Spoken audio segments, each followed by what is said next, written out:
All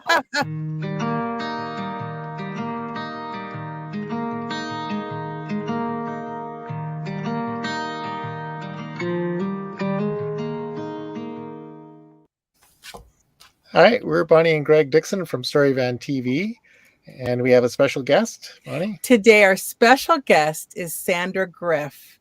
And Sandra and I only recently met, but when I met her, immediately I loved her energy. And what I loved is she is an energy movement facilitator and an international speaker. And she is from Canada, i.e., we're from Canada too. And what I was intrigued with was she has more than one way that she can help you in whatever you're dealing with. So, Sandra, tell us a little bit about how you started your journey into energy movement and energy healing, among many things. Yeah. My journey into how I got into this actually is quite fascinating. I was not an energy person. I didn't really believe in it. I kind of knew it was there, but I didn't really have any serious experience with it. And when I got divorced, the first thing I did was go to a psychic card reader, because my girlfriend said, "Oh, hey, you know what? I go to her every year and she's wonderful." So I went to get information and help from someone who, one, I'd never met before, and two, did stuff that I didn't really believe in. That's how desperate I was and how lost I was. And she said some things to me like, "You're going to write a book," which I've done now. And she said, you need to find yourself. Otherwise you're going to get sick. And I, of course, said, how am I supposed to do this? And she said, start here, which was the building that she was in, housed multiple modalities of healers. And I just started taking classes. I took class after class after class. I took yoga and meditation and Reiki and angel card reading and everything that they had. I took the class. And as a skeptic, it took me a while to actually figure out what all this stuff was about. But once I got into Reiki, the healing stuff just came through me so strong, I had to pursue it. Mm-hmm. And then what did you find when you're energetically working with someone? Did you lead with the Reiki, or did you use some of the other modalities too? Like, how do you determine what a person needs, I guess is what I'm saying, with all the different things you work with? With all the different modalities, I have one of the biggest, and the thing I use just about every single day in my life, let alone in my healing, is my ability to be intuitive. I can tell by what people are saying what it is they need. If it's emotional, well, then I have a technique for that. If it's physical, I have a technique for that. If it's spiritual, I have a technique for that. So depending on what they say is really how I approach what they need. Mm-hmm. One of the things I find fascinating about you is the clutter clearing and just clearing the body, clearing the house, literally the house. And because I know we can get packed up with so much stuff. And would you say that's one of the biggest challenges people have? It is. Oh my goodness, we have too much stuff. Way too much stuff. And the more stuff we have, the more cluttered our energy becomes. And people don't necessarily realize that. The more you have stuff piled up, the less the energy is able to flow. So I'm not saying be a minimalist by any stretch of the imagination. I sure am not. But to just clean out your space and declutter it is so helpful in moving your energy. And my motto really is clearing energy, clutter, mind, body, soul, and home, because it's all connected. Mm-hmm. What a concept, eh? Yes. Not just one thing. Not just one. We are not minimalists. We are nomads, and we live in an RV. and it actually is quite packed full of stuff, but it's all the stuff we own. And so we cleared up the top of our camper, but just to know what we had, we forget even what we have. And I was curious about people that you work with. You help them remember who they are with the clearing? Well, absolutely. And it's not necessarily remembering who you are, it's becoming who you want to be. It's opening up the channels of communication with the space and the energy so that you can actually breathe better. And when you can breathe better, you think better. And half of the time when we have so much stuff, we don't even know what we have. Mm-hmm. And I'll agree with you with it's that not totally. It's not about how much space you have either, because my daughter and her husband live in New York City in a 300 square foot studio apartment. And she has the feeling in her apartment is spacious. And you wouldn't think that, but it's all in how she has arranged what they have. And she is not a minimalist. She has everything they own in that apartment, which is just mind-boggling to me. Been there, done that. When I met Greg, I was in a studio and we were happy campers. Right? We loved it. Well, of course it had $1 million view, but that really helped too. Tell me, Sandra, what does that look like for people to work with you when they call you? How do you work? Do you work remotely, in person? How do you do that? Well, there are several things I can do remotely and a couple that I just cannot. When I'm helping people declutter, I can certainly help them do that remotely, but most people really get overwhelmed with the decluttering and they need someone there to be hands-on. So I do try to do the organizing portion hands-on, but just about everything else I can do remotely. Energy is energy universally. So you must have clients around the world. I do, actually. I do. I have a client in Australia and one in California, and I think I've got one in Mexico. And who would you like to work with the most, or share with us a little bit about that? People who are ready to move on, people who are tired of the same old, people who are ready to open themselves up to a new life. So would that be someone who maybe even wants to start a business? Oh, absolutely. There is no real classification as to the people I work with. I work with business owners. I work with, I can declutter offices and organize offices just as easily as I can a house. And people of all walks of life have difficulty with their emotions.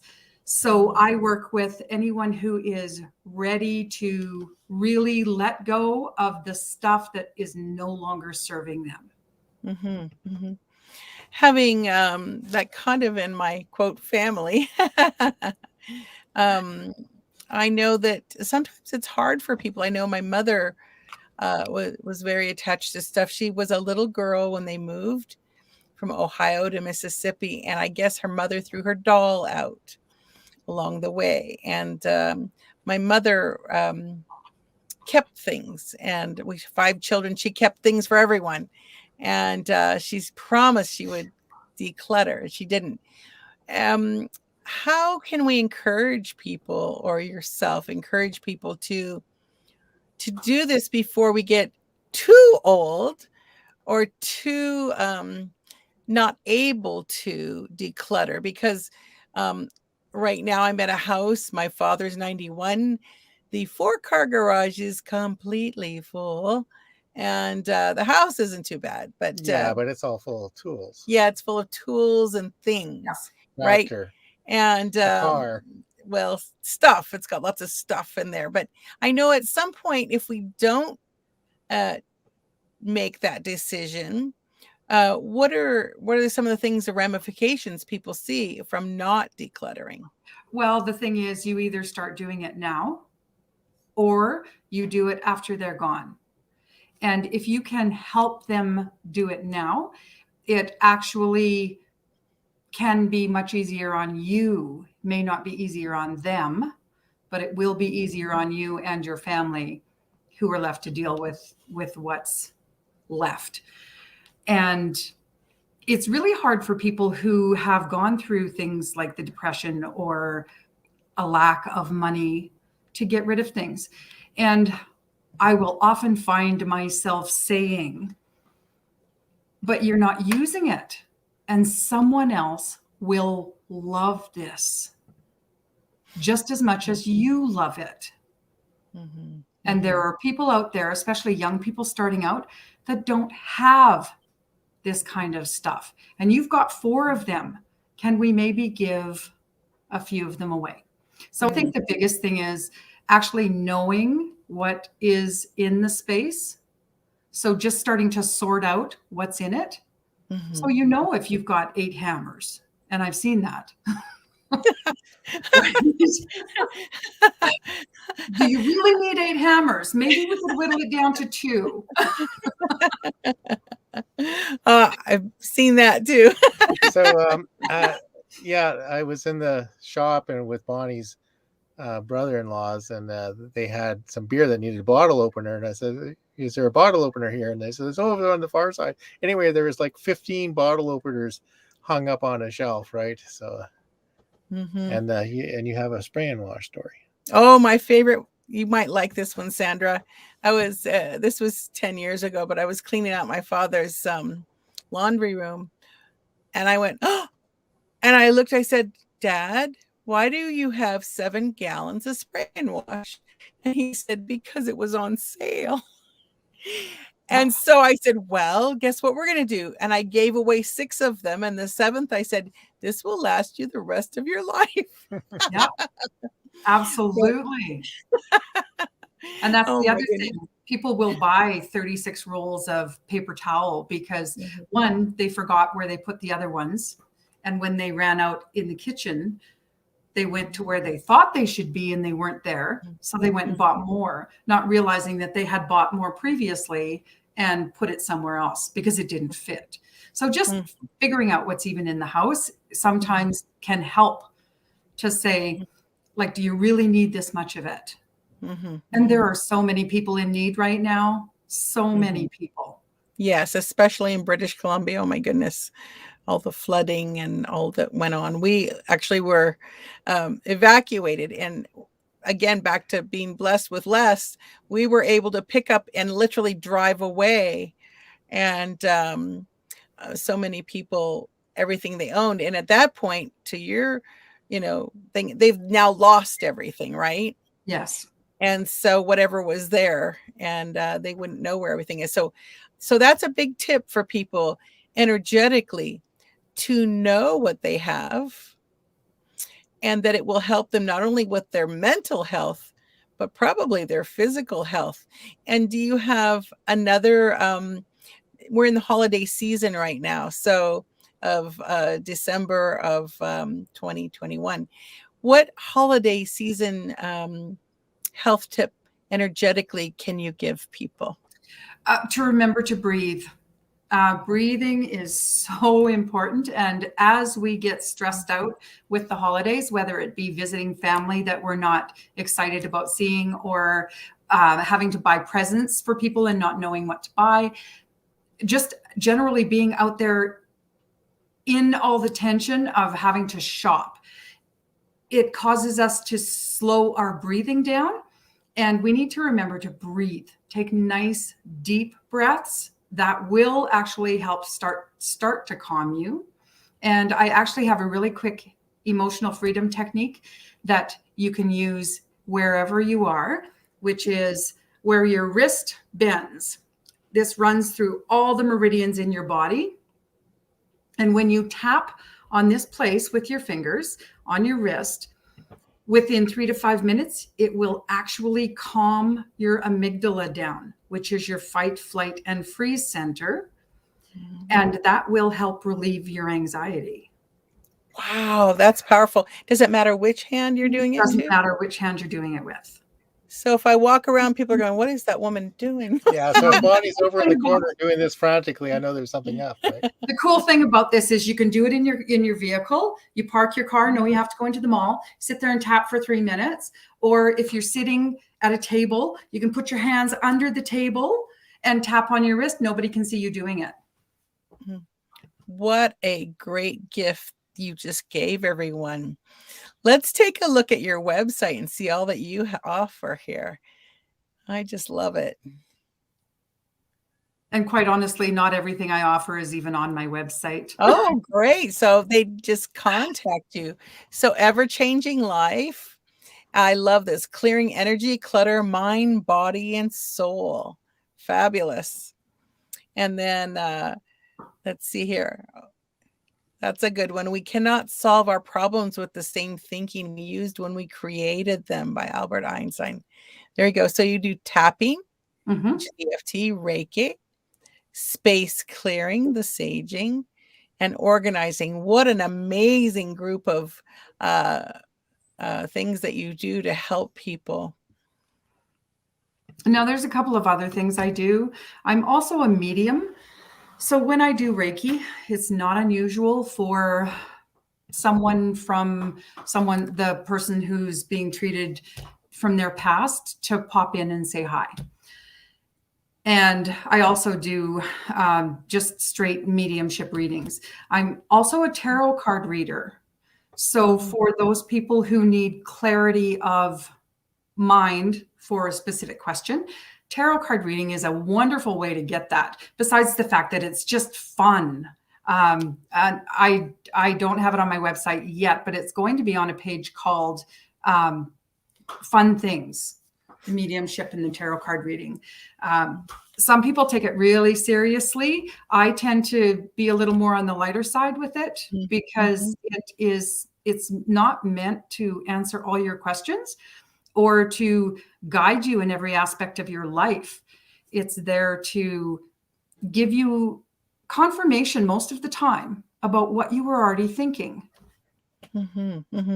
Sounds like you also have some exciting things coming up in January. Tell us a little bit about that. I am actually going to be starting a weekly anxiety class because COVID has created such an influx of anxiety for everyone from every walk of life. And dealing with the anxiety of COVID has caused so much emotional stress, both for people who are vaccinated and people who are not. And I have clients who are both. So I'm going to be starting a weekly class for people who are vaccinated and under stress and people who are unvaccinated. Because while a lot of the things are the same, they do have some different issues. And this is supposed to, it's meant to be a calmer of your stress, not cause you more. So I'm just going to keep people separate. I was just about to ask that question. Indeed. I have seen that out there with some of my own friends. One of my friends, the anxiety was so over the top. I literally did say to her, you might want to go get some professional help. And, it was, I couldn't do much for her. She was so in angst. I actually am going to be sending her your name. I do believe so, just to see if, she's open to the possibility. I said it can make you sick being that stressed. It can, absolutely. When your energy gets stuck like that, it can absolutely make you sick. And I also do a weekly Facebook show. Right now it's on Facebook. I do it every Tuesday morning, 9 a.m. Mountain Standard Time. But in the new year, I'm going to be moving to YouTube. Fabulous. And so the show, if they go to your website and then they can sign up somewhere? Not yet, but yes, definitely. Make it happen. I currently have about 105 Facebook episodes that I've already done. So I'm in the process of editing them and getting them ready to put onto YouTube. So I was going to do that in January. So I have a little bit of time to get a bunch of them up. And then every week I will just put more up and then start in January doing my live show from there. Well, absolutely. Everyone stay tuned. And for everyone that has maybe stuck in some area of their life or needs some healing, Sandra has an array of amazing ways to help you.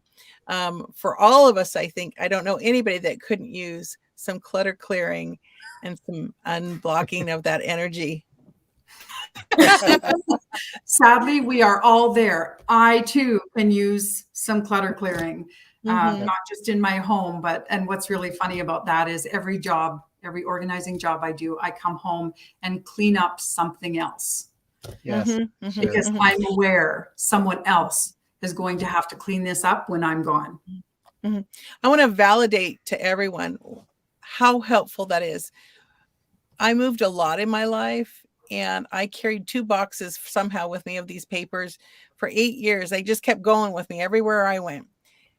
And a friend of mine who does some work similar to yours sat with me on the bed, and she said, I'm just going to hold space for you. I had it done, and I am not kidding you, in half an hour. The boxes were cleared out. The energy was cleared out. I felt so much better. So I know for all of you listening today that is very, very valuable. And to have someone like Sandra to literally, I say, hold your hand or hold your space. That's a lot of what I do. That's a good analogy. It's one of the most valuable things you could probably do for yourself. Right. And I ask questions like, when was the last time you wore this?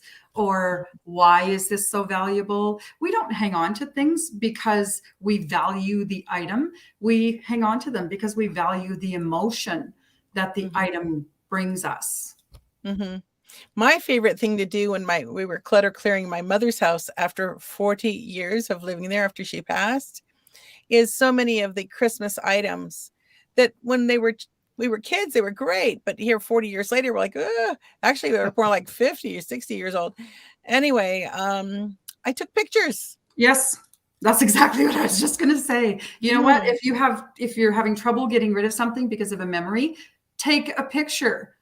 You'll still have the memory. You just won't have that thing taking up space. Actually make it this one picture, I'll make it my screensaver sometimes at the holiday time. And that just makes me happy. Right? Absolutely. And so many people will say, I never even thought of that. Yeah. Any parting wisdom that you'd like to share, Sandra, today? Ooh, parting wisdom. Besides, breathe, remember to breathe deep as you can, move your body.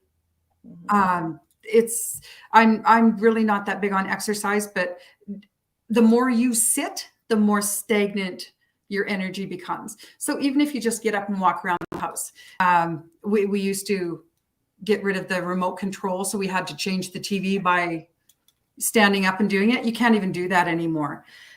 Set an alarm, set an alarm to actually remind yourself to get up and drink lots of water. Water helps to remove your energy. And if you remember nothing else besides the breathing, when you're in the shower, because water is a great conductor, have the thought of cutting cords with all energy you have interacted with. And if you do that once a day, your energy will start to change because you're no longer carrying other people's energy.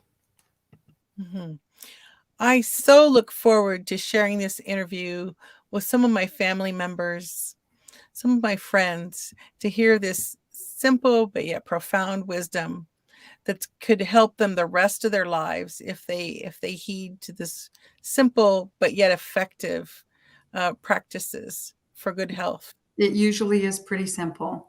Yeah. Not always easy. not always easy. Yeah, simple isn't always simple. Yeah. We so appreciate you being on the Story Van TV today and sharing what you've learned over the many, many years that is so helpful for so many. Yeah. Oh, I so appreciate the invitation. I love doing things like this. Mhm. Okay. We look forward to future talks. Thanks. Absolutely.